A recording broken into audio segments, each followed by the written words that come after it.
Residents of Los Angeles are going crazy as more than 10,000 tons of garbage are dumped every day, causing a foul stench to blanket one of the most luxurious cities in the United States.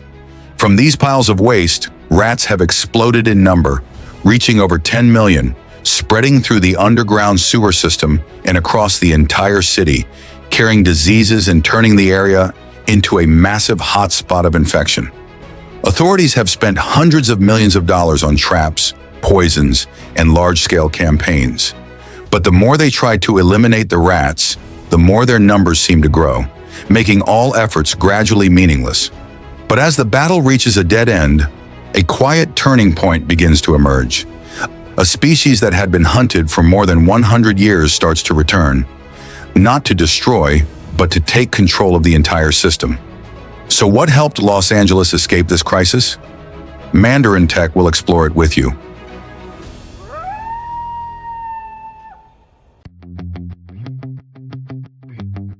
As the world's population surpasses 8 billion, humanity also produces more than 2 billion tons of waste each year, turning modern cities into massive consumption machines, where everything is produced, consumed, and discarded at a pace never seen in history.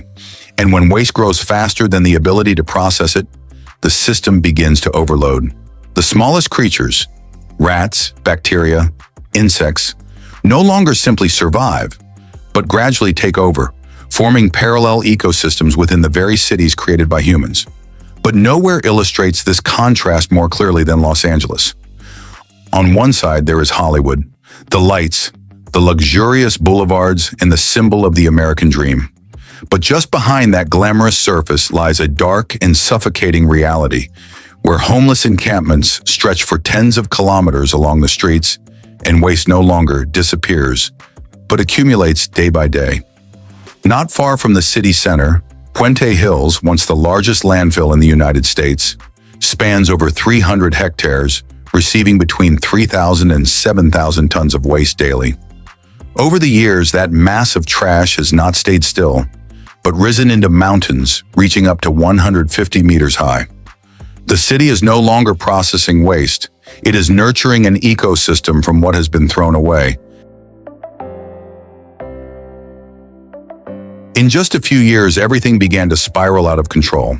In the early 2000s, in some areas around Los Angeles, the rat population ranged from only a few hundred to a few thousand, scattered around landfills and underground sewer systems. But as waste kept increasing, this population quickly changed. In less than a decade from those small initial groups, they spread into millions across the entire urban area. With a reproductive cycle of just a few weeks, each pair of rats can produce up to 100 offspring per year, a growth rate faster than any human response. But that wasn't the worst part. In 2017, Los Angeles recorded a noticeable rise in cases of leptospirosis, a bacterial disease transmitted through rat urine that can cause liver failure, kidney failure, and death if not treated in time. Before that, hantavirus, a rare but extremely dangerous virus, had caused deaths in the United States with a fatality rate of nearly 40%. At this scale, the risk is no longer about isolated cases. It becomes a real threat to the entire city. Above ground, Los Angeles remains brightly lit and continues to operate as usual. But beneath it, another system is growing, faster than any effort to control it, and it still doesn't stop there. As rat infestations grew more aggressive, feral cats began to appear as an unintended savior for humans. With an estimated 2.5 to 3 million living in the Los Angeles area, many believed they could serve as natural predators, capable of controlling rats without the need for chemicals or costly campaigns. But this system did not work the way people expected. Rats hide deep in sewer systems, are mostly active at night, and are largely out of reach for cats. Unable to access their primary prey, cats shift to easier, more visible targets: birds. In the United States, it is estimated that feral and free-roaming cats kill between 1.3 and 4 billion birds each year, causing severe declines in many urban bird populations. In California, some native bird species have even disappeared from areas where they once lived within just a few years. As birds disappear, a crucial link in the food chain vanishes with them.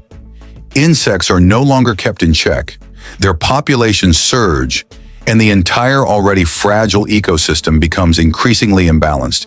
But the core problem remains unchanged. The rats are still there and continue to spread, largely unaffected. As the situation grew more severe, Los Angeles was forced to respond with stronger measures.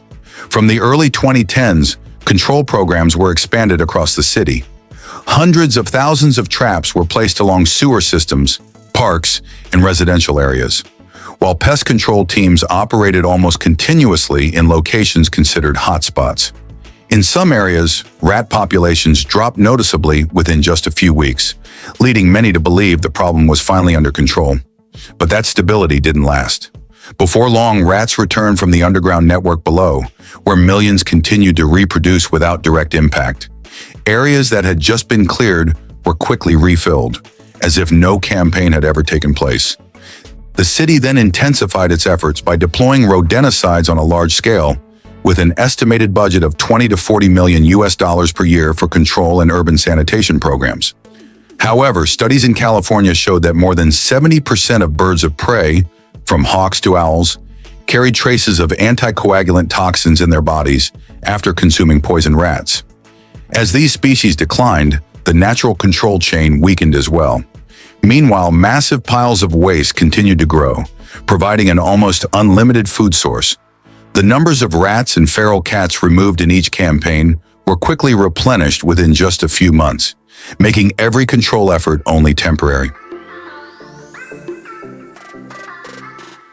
If this scenario had occurred in many Asian countries, the story might have taken a completely different turn. There, this rodent is not seen only as something to be eliminated. In many cases, it becomes a source of food, even a resource that can be utilized. In Vietnam, dishes like grilled rat or roasted rat have long been part of local cuisine. In Thailand and Cambodia, rats are seasonally collected and sold openly in markets as a familiar source of meat. In China, the approach goes even further. In some rural areas, rats are farmed on a large scale, with tens of thousands raised in controlled facilities, operating as a real economic model, supplying restaurants and domestic markets. Instead of allowing them to reproduce in the wild, this system brings the entire population under control, where their numbers are no longer a threat, but part of a value chain. In other words, an ecological problem has been transformed into an economic resource. But in the United States, the story is completely different. The same animal is neither consumed nor utilized, nor integrated into any form of control system.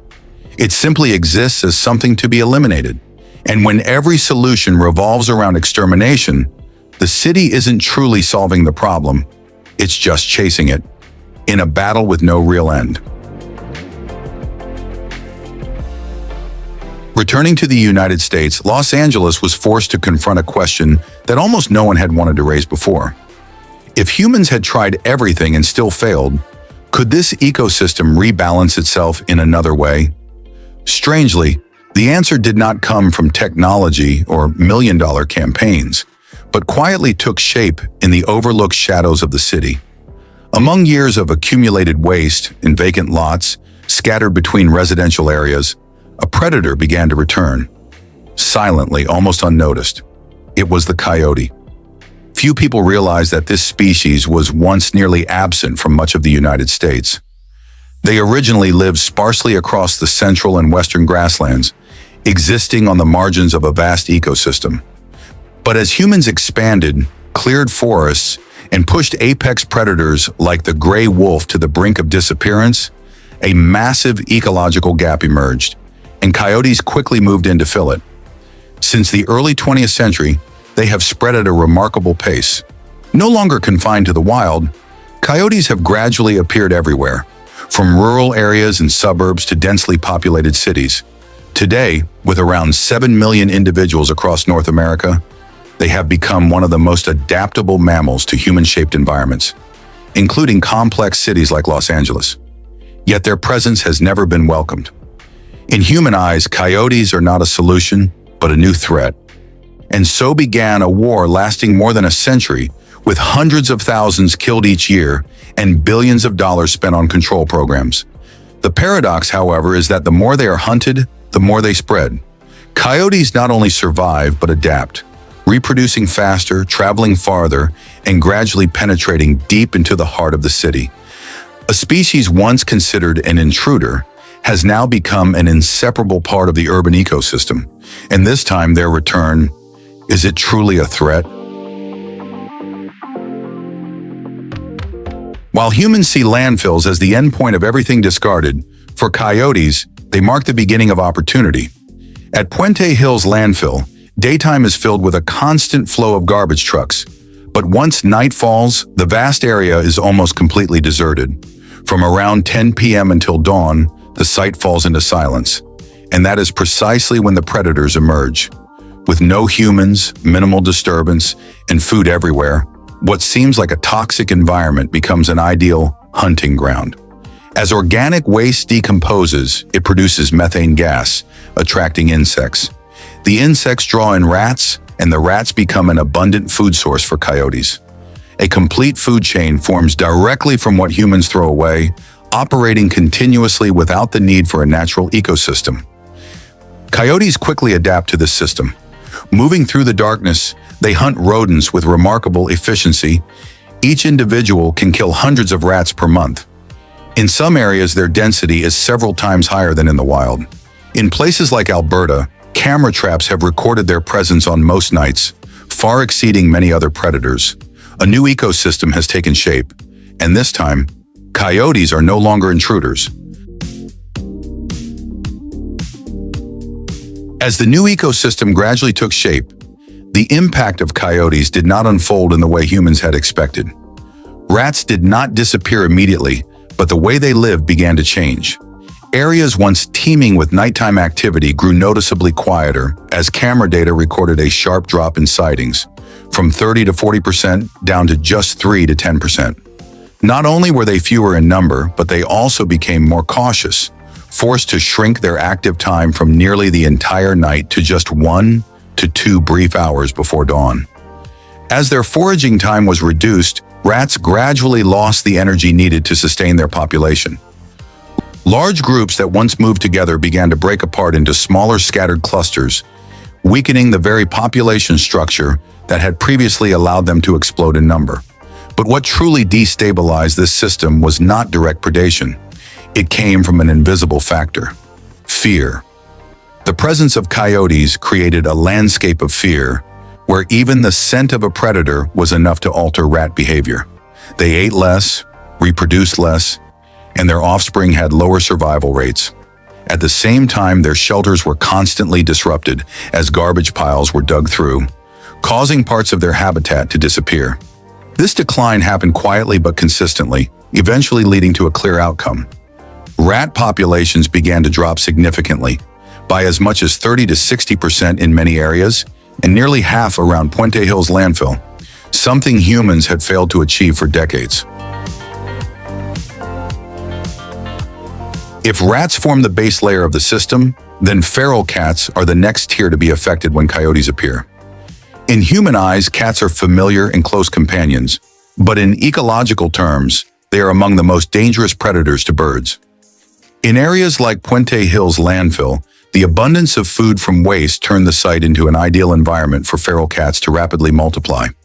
Artificial lights attract insects, which in turn draw small birds, while rats are present everywhere on the ground, all combining into an almost endless feast. As a result, cat populations grew quickly, nearly beyond control. But once coyotes began to settle in, that balance was quickly disrupted. At first came avoidance. Cats are highly sensitive to predator pheromones and tend to abandon areas where such traces are detected within a radius of hundreds of meters. Within just a few months, the number of cats observed each night dropped to nearly zero. At the same time, there was direct predation pressure. Analysis shows that 28% to 42% of the coyotes' diet in landfill areas contain traces of cats, and in some places, this figure was even higher. Under the combined effects of fear and predation, feral cat populations declined sharply, in many areas dropping by 50% to 90%. and in some cases nearly disappearing altogether. With the predation pressure from feral cats gone, small bird species, once in serious decline, began to return. Areas that had been silent in the mornings gradually filled again with birdsong, a clear sign of an ecosystem recovering. The return of birds carried more than just biodiversity benefits. It restored another crucial link: insect control. As bird populations increased, insect numbers began to fall, helping rebalance a food chain that had been disrupted for years. Meanwhile, pressure from coyotes continued at the lower levels, preventing rat populations from rebounding. Studies have shown that in areas with a stable coyote presence, native bird populations can increase by 20% to 40% within just a few years, while invasive species decline significantly. What's remarkable is that none of these changes came from any human-led control plan. There were no campaigns, no massive budgets, only the return of a missing link that had once been removed. For the first time in years, the city was no longer fighting nature.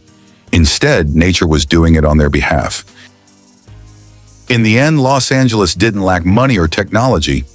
It lacked balance. Humans tried to control everything, but that only made things worse. When a forgotten link returned, the system began to fix itself. Sometimes the solution isn't doing more. It's stopping the wrong actions. So should we control nature or learn to live with it? If you enjoyed this, like and follow Mandarin Tech for more.